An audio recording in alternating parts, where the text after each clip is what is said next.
ఢిల్లీలో all party meeting ప్రారంభమైంది. రేపటి నుంచి పార్లమెంటు శీతాకాల సమావేశాలు స్టార్ట్ కానున్నాయి. దీంతో ఇవాళ అఖిలపక్ష సమావేశం ఏర్పాటు చేయాలని కేంద్ర ప్రభుత్వం డిసైడ్ అయింది. పార్లమెంటరీ వ్యవహారాల శాఖ మంత్రి కిరణ్ రిజిజు అధ్యక్షతన అఖిలపక్ష సమావేశాన్ని ఏర్పాటు చేశారు. పార్లమెంట్ అనెక్స్ లో జరిగే ఈ సమావేశానికి అన్ని పార్టీల పార్లమెంటరీ ఫ్లోర్ లీడర్లను ఆహ్వానించారు. లోక్సభ, రాజ్యసభ సమావేశాలు సజావుగా సాగేందుకు సహకారం అందించాలని కేంద్ర ప్రభుత్వం అఖిలపక్ష నాయకులను కోరుతోంది. ప్రతిపక్ష పార్టీల నాయకులు ఉభయ సభల కార్యకలాపాల్లో పాల్గొని సహకరించాలని ఇప్పటికే కేంద్ర మంత్రి రిజిజు విజ్ఞప్తి చేశారు. శక్తివంతమైన పార్లమెంటరీ వ్యవస్థను నిర్మించడంలో సహాయపడాలని ప్రతిపక్ష నేతలను రిక్వెస్ట్ చేశారు. రేపటి నుంచి ప్రారంభమయ్యే సమావేశాలు 19వ తేదీ వరకు కొనసాగుతాయి. సమావేశాల్లో అణుశక్తి, ఉన్నత విద్య, కార్పొరేట్ చట్టం, సెక్యూరిటీల మార్కెట్కు సంబంధించిన 10 కీలక బిల్లులను కూడా ప్రవేశపెట్టాలని కేంద్ర ప్రభుత్వం భావిస్తోంది.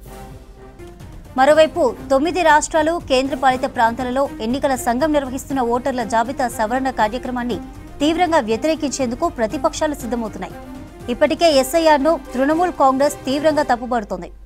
కేంద్రం నిధుల విడుదలలో తమ పట్ల వివక్షతో ఉందని తమిళనాడు ప్రభుత్వం విమర్శలు గుప్పిస్తోంది. ఢిల్లీ కాలుష్యంపై కాంగ్రెస్, ఆప్ పార్టీలు పార్లమెంటుతో చర్చించాలని డిమాండ్ చేస్తున్నాయి. ఢిల్లీలో ఆల్ పార్టీ మీటింగ్, శీతాకాల పార్లమెంటు సమావేశాలకు సంబంధించిన అప్డేట్స్ అందించడానికి మదార్ ఫోన్ లైన్ లో అందుబాటులో ఉన్నారు. మదార్, ఏంటి అప్డేట్స్? రేపటి నుంచి శీతాకాల పార్లమెంట్ సమావేశాలు ప్రారంభమవుతున్న నేపథ్యంలో ఆల్ పార్టీ మీటింగ్ అనేది ప్రతి సంవత్సరం ప్రారంభానికి ముందు ఆల్ పార్టీ మీటింగ్ నిర్వహించడం అనేది ఆనవాయితీగా వస్తుంది.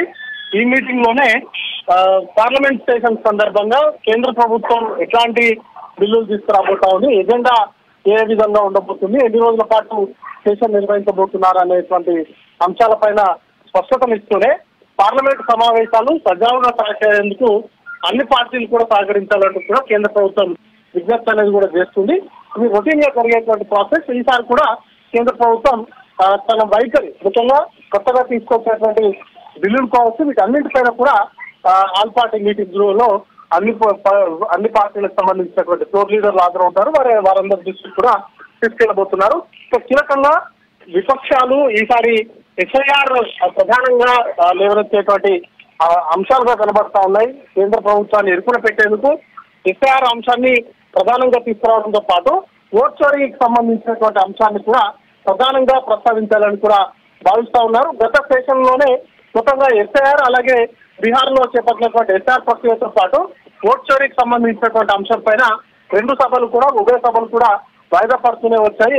ఒక్క సెషన్ కూడా పూర్తి స్థాయిలో చర్చలు జరిగినటువంటి దాఖలాలు లేవు. కీలకంగా అప్పుడు ఆపరేషన్ సింధూర్, ఇట్లాంటి కీలకమైనటువంటి అంశాలు ఉన్నాయి. వాటిపైన సెషన్ అంతా కూడా నడిచింది. ఈసారి కూడా ఎందుకంటే 12 రాష్ట్రాల్లో ఎస్ఐఆర్ ప్రక్రియను కేంద్ర ఎన్నికల సంఘం నిర్వహిస్తుంది. ఈ కేంద్ర ఎన్నికల సంఘం నిర్వహిస్తున్నటువంటి ఎస్ఐఆర్ ప్రక్రియ పట్ల ఇప్పటికే ఆ రాష్ట్రాల్లో విమర్శలు కావచ్చు, ఆందోళనలు కూడా పెద్ద ఎత్తున జరుగుతూ ఉన్నాయి. ఓట్ చోరీకి పాల్పడుతూ రాష్ట్రాల్లో అధికారానికి వస్తుందనేటువంటి ఆరోపణలు కూడా ఉన్నటువంటి నేపథ్యంలో ప్రతిపక్షాలు ఈ అంశాన్ని ప్రధానంగా లేవనెత్తాలని కూడా వ్యూహాలు రచిస్తా ఉన్నాయి. దాంతో పాటు ఢిల్లీకి సంబంధించి ఎయిర్ పొల్యూషన్ ప్రధానంగా వేధిస్తున్నటువంటి సమస్య, దీనిపైన కూడా ఆమ్ ఆద్మీ పార్టీ అలాగే కాంగ్రెస్ పార్టీ నిరసన తెలిపేటువంటి అవకాశాలు ఉన్నాయి. మొత్తంగా అన్ని పార్టీలకు సంబంధించినటువంటి ఫ్లోర్ లీడర్లు వారికి ఉన్నటువంటి ఇష్యూస్ ని, వాళ్ళు లేవనెత్తేటువంటి అంశాలను కూడా కేంద్ర ప్రభుత్వం దృష్టికి తీసుకెళ్తారు. మొత్తంగా ఇష్యూస్ ఏమున్నా ప్రభుత్వ పక్షాన అన్ని విపక్షాలు లేవనెత్తేటువంటి అన్ని అంశాలపైన చర్చకు సిద్ధమంటూనే వీటన్నింటిపైన కూడా బుల్డోజ్ చేసేటువంటి ప్రయత్నాలు కూడా గతంలో జరిగాయి. ఈసారి కూడా అలాగే జరగకుండా సెషన్ సజావుగా సాగాలంటూ కూడా రెండు పక్షాలు కూడా కోరుతున్నటువంటి నేపథ్యంలో కేంద్ర ప్రభుత్వం ఎలాంటి బిల్లులు తీసుకురాబోతుందనే దానిపైన కూడా సర్వత్ర ఆసక్తి ఉంది. మరికాసేపట్లోనే కేంద్ర ప్రభుత్వం తీసుకొచ్చేటువంటి బిల్లుల పైన ఒక స్పష్టత కూడా వస్తుంది. మొత్తంగా 19వ తారీఖు వరకు కూడా సెషన్ ఉంటుంది. ఈ 19 రోజుల పాటు జరిగేటువంటి సెషన్ లో కేంద్ర ప్రభుత్వం వైఖరి కావచ్చు, వారు తీసుకొచ్చేటువంటి బిల్లులకు సంబంధించినటువంటి వివరాలు మరికాసేపట్లోనే బయటకు వస్తాయి. చంద్రిక, आज ऑल पार्टी मीटिंग है. अभी हम सारे दल के जो नेता हैं सबके साथ बैठेंगे, उनके सुनेंगे. आज तो सरकार की ओर से हम ज़्यादा कुछ कहने का नहीं है. हम सिर्फ बिजनेस और टोटल कितने दिन है और कितना सेशन चलेगा उसका हम बताएंगे. बाकी तो अपोजिशन पार्टी का हम सुनना है. शाम को बिजनेस एडवाइजरी कमेटी मीटिंग है. 4 बजे लोकसभा का है, 5 बजे राज्यसभा का है.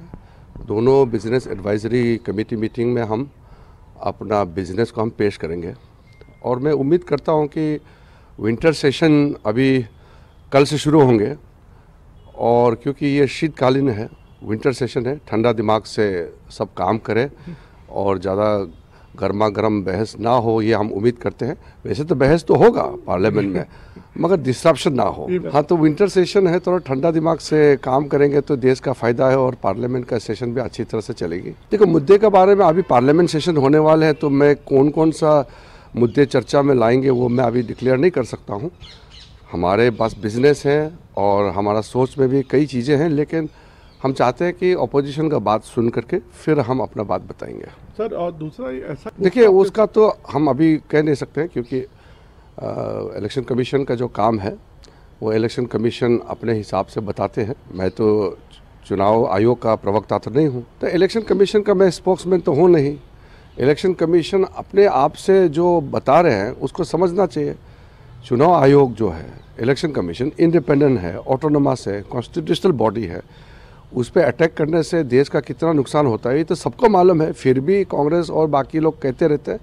हम अपने हिसाब से हम भी जो कहना है सरकार की ओर से हम बताते ही हैं। तो बिहार में अच्छा माहौल बना है, सरकार बन गए हैं और मोदी जी का नेशनल लेवल में जो इमेज है देश भर में, ये प्रूव हो गया कि बिहार में भी उतना ही मोदी जी पॉपुलर हैं और नीतीश जी वहाँ फिर से मुख्यमंत्री बना, अच्छा काम किया, तो लोगों ने उसी को वोट देते हैं।